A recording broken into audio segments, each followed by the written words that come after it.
What if I told you that the most productive people in the world don't have more discipline than you? They just know one thing you do not, and it takes exactly 10 minutes to prove it. Let's start with something most people get completely wrong. Procrastination is not laziness, it's not a character flaw, it's not a sign that you are unmotivated or undisciplined. Procrastination is a neurological event. Here's what's actually happening inside your brain when you avoid a task. Your brain has two systems constantly fighting each other. The first is the limbic system, the older emotional primitive part of your brain, the one responsible for fight or flight, survival, immediate comfort. The second is the prefrontal cortex, the newer rational part, the one responsible for planning, decision making, and long term thinking. When you face a difficult or uncomfortable task, a project, a business plan, a video script, your limbic system perceives it as a threat, not a physical threat, an emotional one. Discomfort, uncertainty, potential failure. And your limbic system is faster and stronger than your prefrontal cortex. So it wins every time and you procrastinate. This is not weakness, this is biology. And understanding that changes everything. Now here's where it gets interesting from a business perspective. Research shows that roughly 88% of the workforce admits to procrastinating at least 1 hour every day, 1 hour every single day. In an 8-hour workday, that's more than 10% of all productive time lost globally every day. But the financial cost is almost impossible to calculate because procrastination doesn't just waste time, it compounds. The project you delayed becomes the deadline you missed. The deadline you missed becomes the client you lost.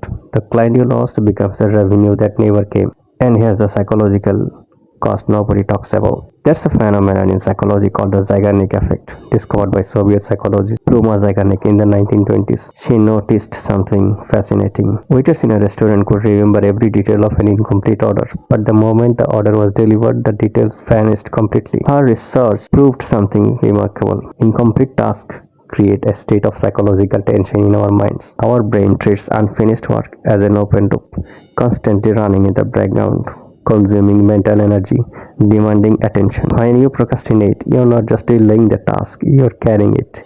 Everywhere you go, every hour of the day, your brain never lets it go. That mental weight is exhausting, and most people don't even realize they are carrying it. So, how do you close the loop? In the 1980s, researchers studying behavioral psychology noticed something counterintuitive. The hardest part of any task is not doing it, it's starting it, not the work itself, the initiation. Think about the last time you avoided something for days and then finally started and realized it wasn't as bad as you imagined. That's not coincidence, that's neuroscience. Your limbic system builds a threat response around the idea of a task. The longer you delay, the bigger the threat response becomes. The bigger the threat, the harder it is to start. It's a cycle and it fades itself. But here's the thing, that threat response is triggered by the idea of the full task, not a small piece of it. And that's exactly where the 10-minute rule breaks the cycle. The principle is simple. When you are avoiding a task, commit to working on it for exactly 10 minutes. Set a timer, start, and give yourself full permission to stop when it rings. That's it. But here's what actually happens. When your limbic system accepts 10 minutes, it doesn't perceive 10 minutes as a threat. It's manageable, it's safe, the resistance dissolves. And once you start, momentum takes over. Most people don't stop at 10 minutes because the real barrier was never the work, it was the start. Let me explain why this works at a neurological level. Remember dopamine from our last discussion? The anticipation chemical. When you start a task, even for 10 minutes, your brain registers progress. And progress triggers dopamine, not the false dopamine of watching a video about productivity. Real dopamine from real action. That dopamine signal does something important. It reduces the limbic system's threat response. The task that felt impossible 10 minutes ago suddenly feels manageable. Because your brain has evidence, you started, you survived, nothing bad happened. There's also a concept called behavioral activation from cognitive behavioral therapy. The principle is simple but counterintuitive. Motivation does not come before action, it comes after. Most people wait to feel motivated before they start, but the research is clear. Motivation follows action, not the other way around. 10 minutes of action generates the motivation to continue. And here's the Zeigarnik effect working in your favor now. Once you start the task, your brain opens a loop and it wants to close it. The same psychological tension that made procrastination painful now pulls you toward completion. You have essentially flipped the switch from avoidance to momentum in 10 minutes. Now here's the analyst in me noticing something. The 10-minute rule is powerful, simple, free, backed by decades of research. So why does not everyone know about it? Because knowing about it does not make anyone money.